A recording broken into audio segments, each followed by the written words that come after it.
नमस्ते सदा वत्सले मातृभूमे त्वया हिन्दुभूमे सुखं वर्धितोऽहं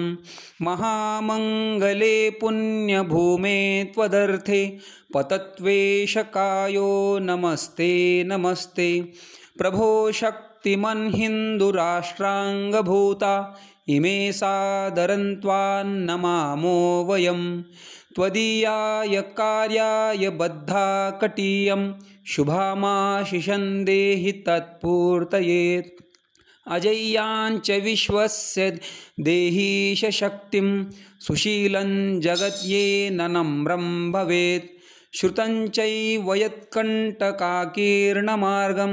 स्वयं स्वीकृतं नः सुगं कारयेत् समुत्कर्षनिःश्रेयसस्यैकमुग्रं परं साधनं नाम वीरव्रतं तदन्तःस्फुरत्वक्षयाधेयनिष्ठा रुदन्तः प्रजागर्तु तीव्रानिशं विजेत्री च नः संहता कार्यशक्तिर्विधायास्य धर्मस्य संरक्षणं परं वैभवं नेतुमेतत् स्वराष्ट्रं समर्था भवत्वा शिशा ते वृषं। भारत माता की जय।